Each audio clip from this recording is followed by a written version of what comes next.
Welcome to the Rolling Around podcast. Join me, retired Stockton PD James Nance, for exciting conversation and tons of interesting guests. Let's put it this way. You do the questions, I'll do the answer. Okay, I like it. Time flies when you're having fun. Yeah, I'm having fun, I can tell you that. Took over, we were doing about $23 million when I took over. This is the Rolling Around podcast.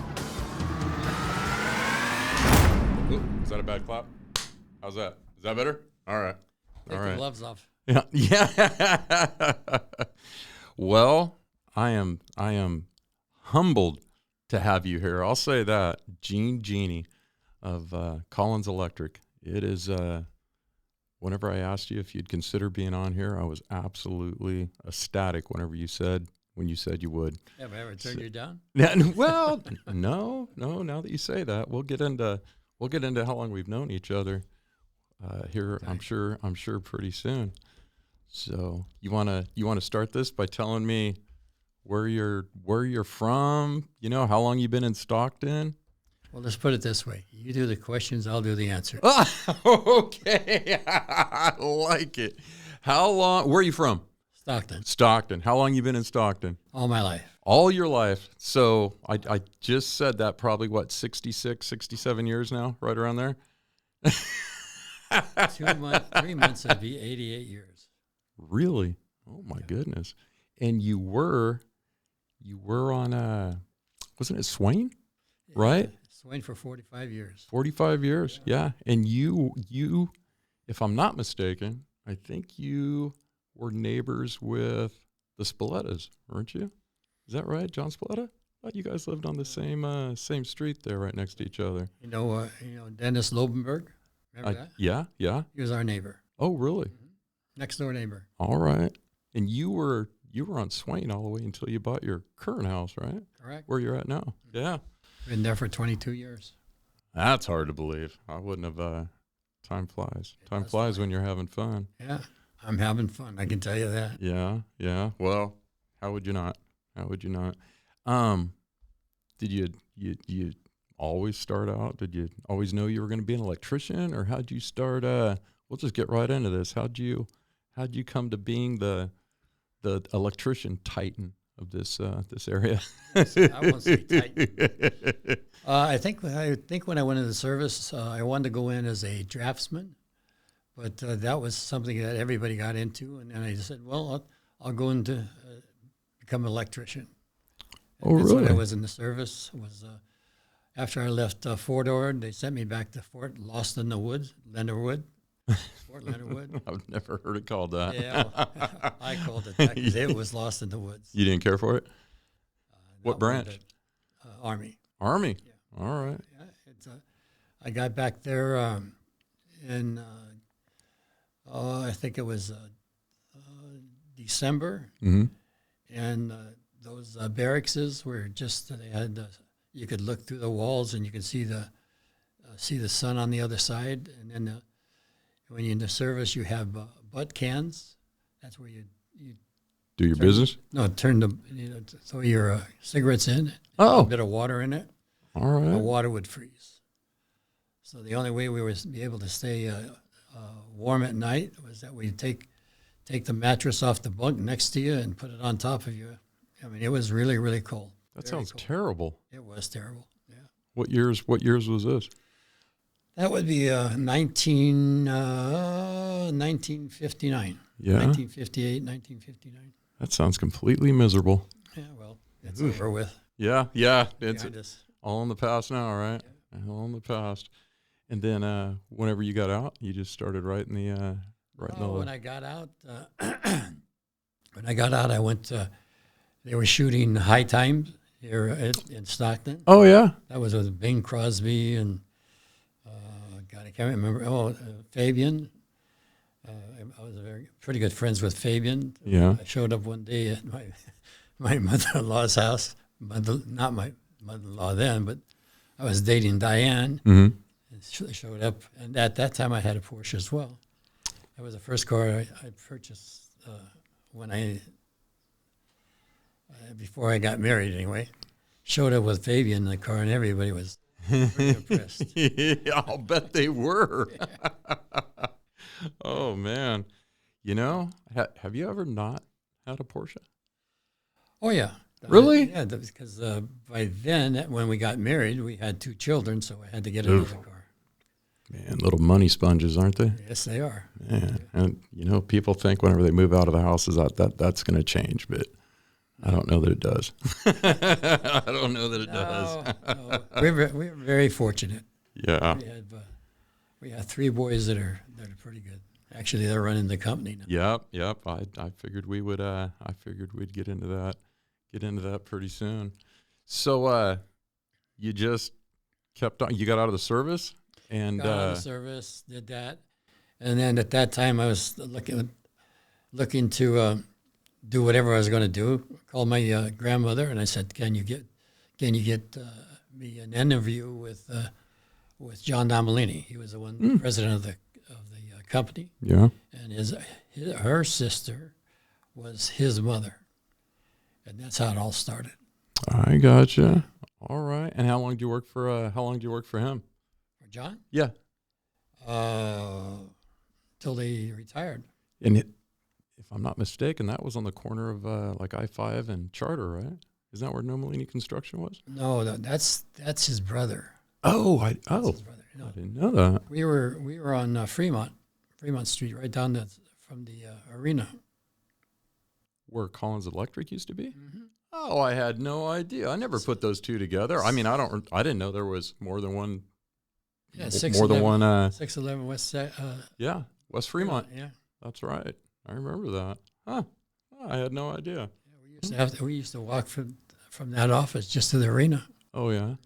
Get this and pull it just a little bit closer, just a little bit. Aim it right at your mouth. There you go. How's that? I don't know. Oh, listen to that big baritone voice now. My goodness, the joke I always say is, listen, kid, wait till you get to be my age, right? You got it. That voice starts to weaken a little bit. I got to really get up on this thing sometimes. You're not very old, then I can tell you that. You come across loud and clear. Oh my goodness! So I'll bring up how you and I think there'd probably be some people surprised about it. We've known each other for a long time. How long? Well, it would have been since probably 92, 93, right around there. Whenever you were the big time racquetball player. Remember that? We'd play racquetball together. Oh yeah. You had that smoking forehand and right, remember? No, I remember you having the smoking forehand and the smoking bat. And I never wanted to get in front of you. Well, I got a lot of welts from it. No, you don't tell folks. Oh that. yeah. Oh, yeah. I don't remember you that. Said to tell the truth. I think I said we'd just talk. I didn't say anything about the truth. Oh, no, come on. Yeah, you know what? That was a lot of fun. It was. I enjoyed that. I enjoyed the days of racquetball. And you were a regular down there. You'd go down there quite a bit Just in like the you. evenings. I didn't live there like you did, but Yeah, pretty no, close. I enjoyed it. I enjoyed it for sure. I enjoyed it. And then I think one day, I don't know how it came up, and I'll let you bring it up. We started talking about hunting one day, duck hunting. And then you told me about all your You thought I was lying, didn't you? I didn't know. I figured you would. I mean, you used to duck hunt quite a bit. You make your own decoys. You had decoy molds, right? No, I didn't have the molds. What I did is I took, excuse me, I took the heads from the decoys and I made heads and put the wire loop in the beak. Yeah. And then I took a 1.25 inch spring that you see from on the trucks that hold up the hoses on the trucks. Mm-hmm. And I made the base, and I cast the base and the spring in the head and the base. Yeah. And then I used it. Then I just painted it black like a goose. Put it on the body, and then on the inside. I don't know whether you got the ones on the inside. You gave me. I got a bunch of the decoys, and then there was probably 3 or 4 molds in there. I still have them. Is that right? Silver molds. Yeah, Huh. yeah. Still have those things. Yeah, I'm not getting rid of them. Those are some that's some Delta history But right there. Did you get the ones with the helmet inserts in them so you could put it on your head? You didn't get those? I don't think so. Put one on my head. No, are you Yeah, messing with me right now? Yeah, no. I'm telling you No, the I truth. don't think I got one of those. No, we'd get in the spud ditches out there, and then Yeah. and put those on our head, and then we had the springs to where we could pull on the springs while they were doing that, and you're moving it around and stuff, and then had all the geese out in the field, and you got those, of course. Yeah, yeah. But that's what we did. Oh my goodness. Where'd you hunt? Where'd you hunt at mostly? Out on the Delta out Wherever there? we can sneak into. Is it? Yeah. Well, yeah. I think. We didn't know anybody, so we just wait until everybody left, and then we go out there. Yeah. Did you guys go out on a boat, or did you just go out in the like the asparagus fields and stuff like know, that when they were flooded, or the cornfields when they were flooded back in the day too? No. At that time, you ever hear of scuba totes? Scuba totes? Yeah, No. They were the dry suits, wetsuits. Yeah. Like that. We have wetsuits now. These were the dry suits. They were 2-piece. They were full from the feet up to the top of your breast, Right. the bottom of your breast, excuse me, and then come over the top, and the arms were sealed.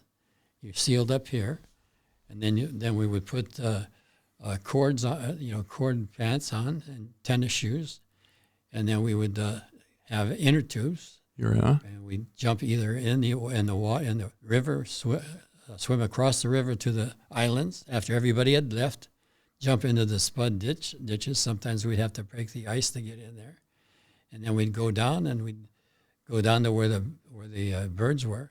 We'd have a combat shovel on our back. Get there, we shovel. Little pit out so you could lay in it. No. So we had to make steps to get up on the levee, not the levee, but it's a spud ditch. Yeah. About 8 feet wide, Right. about 6 feet high. So we'd have to make little steps there so we could get up there, and then we lay there with the gun over the side, and just start picking them off, or picking them off as they came across. You were I thought I was dedicated back in the day. We didn't have any money back then. Well, I didn't either, but I wasn't thinking about that. Well, that's when the plastic shells came out. We'd have WD-40 on our guns. Yeah. And I had a scope on the truck, and I could go out there and find out where they were, and that's what we would do. Wow. Yeah. Oh, that's back in the day. Well, sometimes we did it on Highway 4. There'd be about 50 cars on the road watching us do it. No kidding. Oh yeah. We'd get there and get some toolies and stuff and put it on the tube and just kind of float out to them. And how'd you do? Were you always generally pretty successful? Sometimes too successful, but never got caught. Yeah, no, I've had successful days like that too. Way back when. Yeah, no that's more. really way back. Yeah, Yeah. no kidding. But then when the kids were born, I just stopped. Yeah. Yeah. Kids, it slows you. They slow you down a little bit for sure. They did for that. Those kind of occasion, those kind of activities. Yeah. You just can't pick up and leave all the time whenever they're little. Yeah. For sure, they don't understand it. They don't understand how much. You still have those decoys? I do. Yeah, they're probably in a container in a box now, all up in Reno. Oh, hasn't been. Whenever I come across them, I'll have to send you a picture of them. But no, I wasn't getting rid of those. Well, if you ever go out, get a hard hat. In the inserts of a hard hat. Yeah. And wire them into the thing and then wear it. Well, maybe I'll bring it. Maybe I'll bring that. Maybe I'll bring one down, and you can give me a lesson on that. I mean, the waterfowl hunting has kind of, only because it just frustrates me so much, it's kind of lost its appeal a little bit. I mean, I did it I did it all the way up until my accident, but now it just gets a little frustrating sometimes. It wears me out, so I don't do it too much anymore. Did you ever do any big game stuff? No? Yeah. Well, they're definitely two different activities. They are two completely different activities for sure. How you want to tell me the history of Collins Electric? Where do you want to start? Well, I want to start at the beginning because I I just learned something just a little bit ago I didn't know about. So, yeah. You want to start from the founders or how? Yeah, start at the founders. Let's hear about it. We're 100 right now. We're a 102-year-old company. The founders was Gus Sanguinetti was the one and only electrician with Willard Collins. And the first or second year, he couldn't pay Gus Sanguinetti the full wages, so he gave him half the company. Second or third year after that, he couldn't pay the wages. He gave him the entire company, and that was started off, I think, in 1924. Oh my! Okay, so then when the war broke out, he hired his son-in-law. That would be John Nomellini. So then that went on for several years, and then the war broke out. But in the meantime, he asked Gus Sanguinetti asked his daughter who was the best accountant at school when she was graduating, and that gentleman was named Henning Thompson. So he hired Henning Thompson. So now he had Henning Thompson and John Nomellini as part of the company. So then the war broke out, and he told the two of them that when they came back that he'd make them partners. So when they came back, now Henning Thompson was going to be a professional baseball player, but he got shot by a sniper, so he had a disability on his arm and he couldn't kind of raise it. Mm-hmm. So that stopped that. So that's how it started. And during the war, Collins Electric did a lot of military work. Military contracts. That's how we got started. I think back, oh God, I can't remember the year, but we were like number 8 in the nation as far as size, and that's how we started to grow. And then Nomellini, I can't remember what the year was. See, it would probably be probably sometime around the late 80s. He retired, and I took over his position in Stockton, and then. Were you already with them then? Was I? Were you already with Collins? Oh, yeah, I started with Collins in 1960. Oh. Yeah, 1960. Right. And that's the year, let's see, 1960, or was it 59? 1960. And then Diana and I got married in 1960. And then ran a lot of work for Collins. Ran one of the jobs out at Libby Owens Ford job, the glass manufacturer. And one day, Mr. Nomellini came up to me and asked me if I would take over the Modesto office. That would be 1969. 1969 to 1990, I ran the Modesto operation. And then 1990, I took over at Collins Electric as the president and CEO. Wow. Yeah. So then from 1990 to 2014, ran Collins Electric. I took over. We were doing about $23 million when I took over. When I turned it over to the boys in 2014, we were doing I think we were doing about $103 million. And then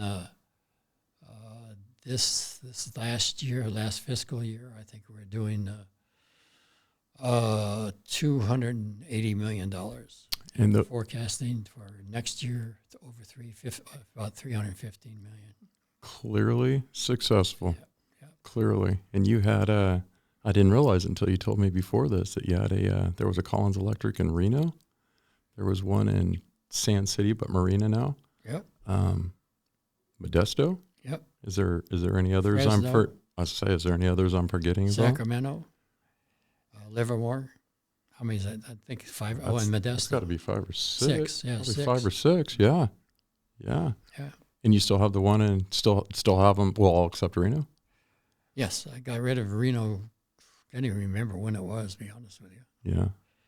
But I think we were talking about it earlier, but what happened is that we did a joint venture with Fisk and Collins Electric on the Silver Legacy. Silver Legacy, the Eldorado. Yeah. And I wanted to get out of Reno because it was, at that time, it was a good old boy time. Right. Town, excuse me. And what happened, we'd lost our manager up there about a year before this. Mm-hmm. And I could see that there was no way I could make it work with the people that were there. Right.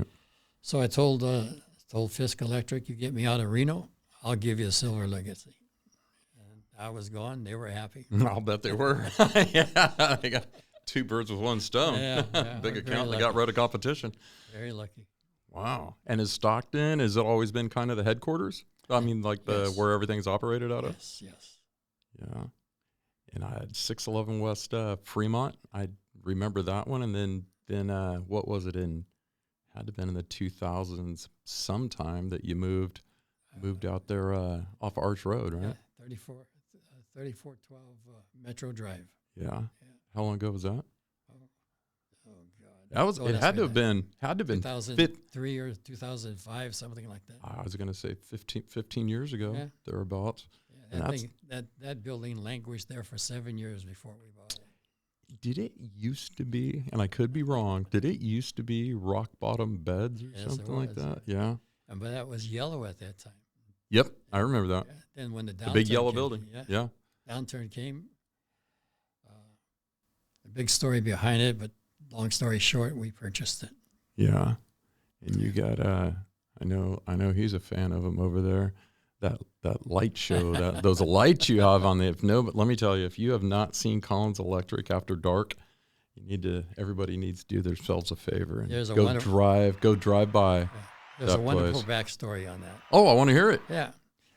We got this letter from this mother with 2 children, a boy and a girl, and she said that she thanked us for the light. She said that her children will not go to bed until they drive by there every night. So we got a hold of her. And we brought the kids over, and we had a fake switch, big switch. Yeah. So we had a little party for them and for the 2 kids, and we showed them. We were outside with it, and we showed them. You flip this switch, the lights will go on. They flipped the switch, the lights went on. We had a party for them afterwards. Right. We had, I think, Channel 3 there. They videoed it all and showed it, on their program. But we've had people call us from all over Southern California, Northern California, thanking us for. Oh, they're great. Lights, yeah. I mean, they are. It is a fantastic. It's great to see. I mean, that's right. Whenever you're coming into Stockton too. I mean, that's how you're greeted on Highway 99 if you're coming from the south for sure. Or the north, either Yeah. way. Yeah. Yeah. Well, then you're leaving. Leaving Stockton, and you got to say goodbye to the lights till you come back.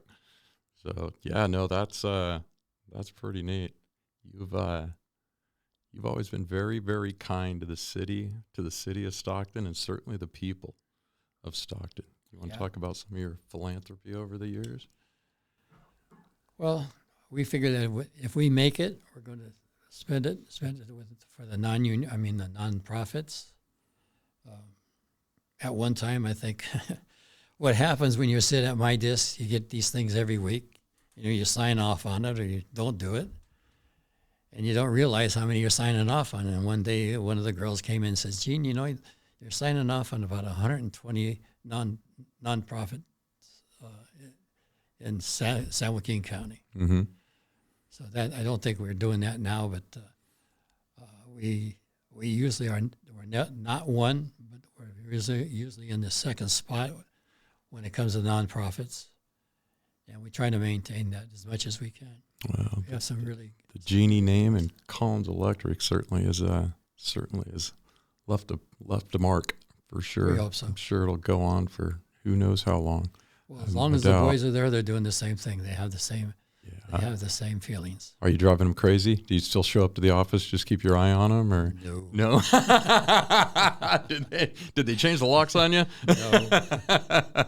No, I'm there at least once a month. But I get a lot of the emails. I know what's going on. But one of the things that we're really proud of now is that I think 5 years ago we went into lean transformation. And in real simple terms, it's elimination of waste, and the way we treat our people. And it's really made a big difference in our company. How many employees does Collins have? Right now we have somewhere around 600. My, Quite a few. that's a lot. Yeah. That's a great measure by any point in the economy, right? I mean, you guys have survived 102 years. That's Usually it doesn't last that long. what's that? Usually it doesn't last that long. Usually No. it doesn't go to the third generation, and we are in the third generation. That's pretty great. That's fantastic. Wow, that's certainly something to hang your hat on. I hope I have a head to hang it on. Oh my goodness. What did you just tell me? You're just shy of 88? Yeah. Is that right? Man, I'll tell you, some days I just hope I make it to 88, much less be in the same shape you are. You probably, I'm pretty sure you could take me in racquetball now, though. I'm pretty sure. I don't know about that. it'd be a slow race. It'd be a race to the finish. That's those funny. are good times. Yeah. What are the any future plans for Collins? I mean, do you have big? Is it like is it? Do you still get military contracts, or is it just a little bit of everything? Right now, construction. I really can't. I really don't know for sure. But I got you. We have these 2 mega projects. That's great, and you don't have to mention them. Well, Yeah. right now we don't know whether we're going to get them or not. But Yeah. we have a good possibility of getting them. That's great. And it would be like lighting a fuse to a rocket. That would be great. Both ways, Certainly be great for the family. Yeah. Super. Generations. Yeah. Well, whenever you have kids, that's certainly something you start thinking about. You don't necessarily think about it whenever you're young. For sure. Yeah. Wow. What? I think you've milked me dry. No, I'm not, because I'm going to bring something. I'm going to bring something else up here. Oh. No, not bad at all. Oh. It was during, and you were one that was, very, even during the times of Stockton's bankruptcy. I mean, you were great to pretty much all sides of that, whether it be the police department or the city. I mean, anyone could see that you had an absolute passion to make sure that things worked out one way or another. Well, that's for sure. That's when I signed. I mean, I think 3 or 4 of us signed AB. What was it? Do you remember what it was? It was 2 parts to it. Yeah. Right? Yeah. A and B. Yeah. Yeah. That was the increase in the taxes. Mm-hmm. Yeah. No, you were. I mean, anybody could see even then you were involved more than you were usually involved in things. You're sure. Born and raised in Stockton. I always say born and raised and hope to die in Stockton, but not too soon. Yeah. Yeah. Well, that was kind of where I was at, but I'm just tickled with I'm absolutely tickled with our move. I mean, Stockton was great. It's still great. It's still always going to be home. But the move that we made in the last couple years, no regrets. It's been fantastic for sure. Nevada is a great state. It's a lot of fun. So, I can imagine. Yeah, no, it is. What else you got? I know you got something else you probably want to talk about. I told you just milked me dry. No, you gotta let me have a little something every once in a while now. Come on, what don't I know about Gene Gini? I don't even know where to go, to be honest with you. Yeah. I'm still active in the association. We just got back from San Antonio. San Antonio, yeah. Yeah, we're one of the things I'm really proud of is that because of the association, I'm in the academy, and then we got my son Kevin is in the academy, and then last year Brian became an academy member. And what's really unusual about that is that there's only 3 companies, I think ours included, that have three people in the family that are in the academy. And the academy is we call it the old farts club, but that's what it is. But the academy and the electric, which is an offshoot of the academy, that's where we went to San Antonio, because that's where we met. What is the academy? Academy is where, in order to get in, first of all, you have to be not appointed, but you have to have enough merits to be able to get in. You have to do something different over and above what anybody else would do. And what got me into the academy is that I was the one that started the ADR of electrical industry in California. Mm-hmm. And that's the ADR is I can't even remember what the acronym is, but we got out of the workers' comp. And through the ADR, we have our own workers' comp. And we've probably saved tens of millions of dollars because of it, because you can't have attorneys in the ADR program. Mm-hmm. You have to go completely through the ADR program, and then if you can't get it resolved, then you can go into the state workers' comp, which we have very, very few people that we don't get resolved. But what that ADR program does is that we get the people back on track and get them working far longer than the normal workers' comp program. Right. Very proud of that. That's great. Yeah. What's the if somebody was just starting out today, what's the pathway to becoming, say, an electrician, a journeyman electrician? Well, we have two pathways. One is we have a CW program, and the CW program is that we can either bring them through our prefab, which we call manufacturing now, and or we can put you out in the field as underneath an apprentice. And when we first built that building, we were in the process of building the building, and my son and I met with all of the Northern California business managers. And we told them that we wanted to start prefabbing, and that's what we called it at that time. Now we're starting to call it manufacturing. But Brian and I met with those, and we had that warehouse that you knew about, Mm-hmm. which we built a 20,000 square foot mezzanine, and we're having lunch up there with these business managers, and we're telling them what our vision is that what we want to do is start prefabbing, because Stockton is the most economical electricians' wages. Oh yeah, I would think. So we were able to build all this prefab, all the switches and the lighting and the low voltage stuff for the solar. Mm-hmm. At that time, we didn't really have that solar, but our vision was that we were going to be able to build all of this stuff and ship it to the branches in the other areas, and they weren't really too keen on that. But they didn't think that we could do it. They told us this later, so they agreed to let us do it. So we became one of the premier So prefabs. you would get this stuff prefab put together, whatever it was, and then it'd get sent out of Stockton then? Yeah, to all of our branches. Yeah. But just imagine you have electricians that are making $50 an hour, and Right. we have the people in the prefab that were making $17 an hour.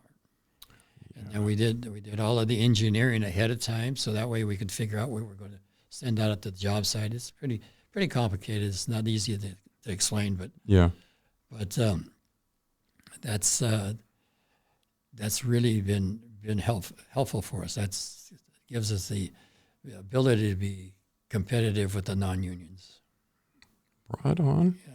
So they would just, I guess it starts at what, the IBEW Union Hall? Is that where you go in? Because I know it's pretty math heavy, right? The test to even start into the program. No, not really. Because I've known a few people that have done it. And they were absolutely shocked by the amount of math that was involved in it. That's one thing you have to have is algebra, and I've never used algebra since that time. Why we use algebra, I have no idea. Yeah. Yeah, but the test is pretty hard. Yeah, I know. I've heard that. Has just in the electrical industry period, has technology really brought it along, or has it complicated? Actually, maybe the way it used to be. When I was there, and up until about maybe 8 or 9 years ago, you could figure that 10% of the job would be electrical. Now it's about 13% of the job. Yeah, you have a lot of low voltage. Yeah, a whole lot of low voltage. And yeah, it's getting really technical. But now they have low voltage where you can run all of your lights up to 1,600 feet on low voltage. Wow. Yeah. Is that because of the technology. prevalence of LEDs now and some of the other systems? It's just the technology. Really? Yeah. Well, I've never, anybody that knows me, and I told you before this, I make no bones about it. I want nothing to do with electricity.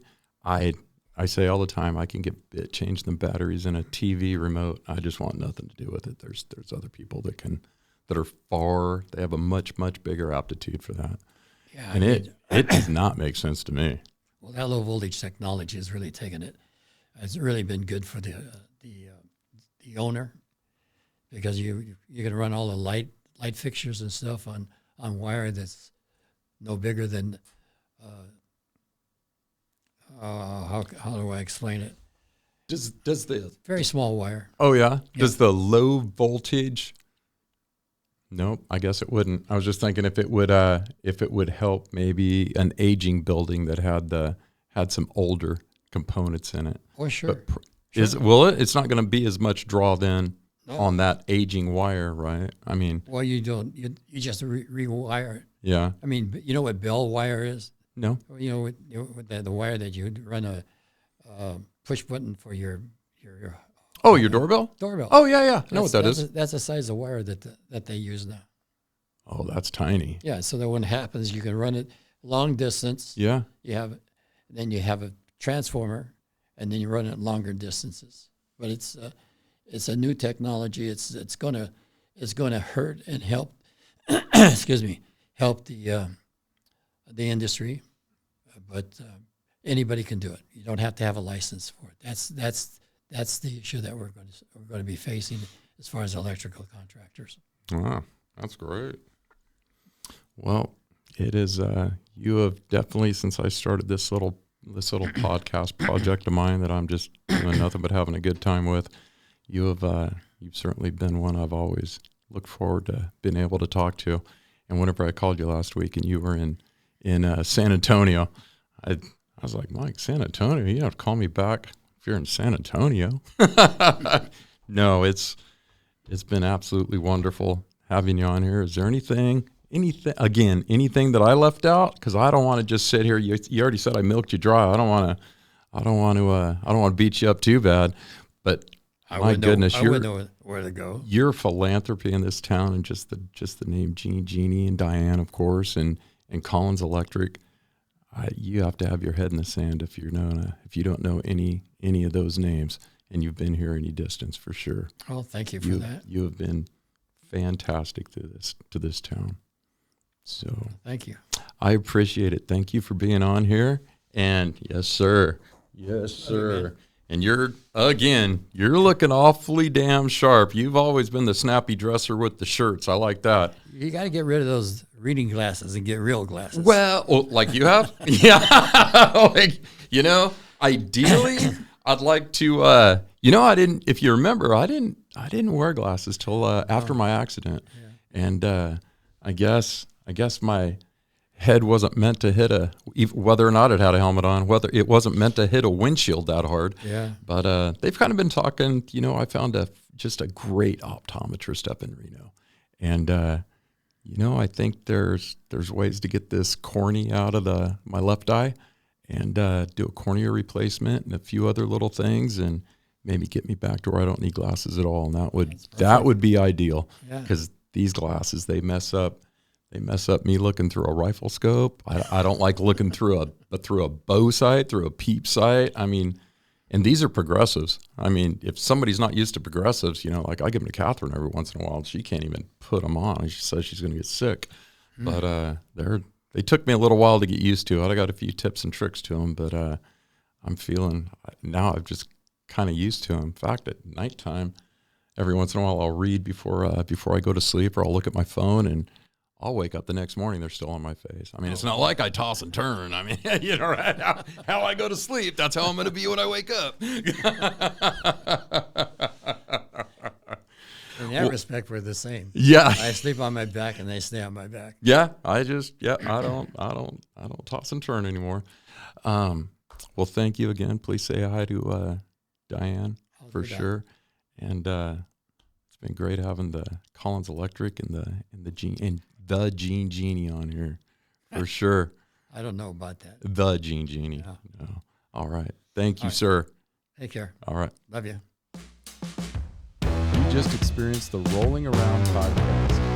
Make sure to like and subscribe for more thrilling stories, exciting adventures, and special guests from all over. Follow us on Instagram and Facebook at the Rolling Around podcast. Do you want to be on our next episode? Contact us at the Rolling Around podcast at gmail.com or give us a ring on our trap phone at 209-242-5814. Thanks for watching. See you next time.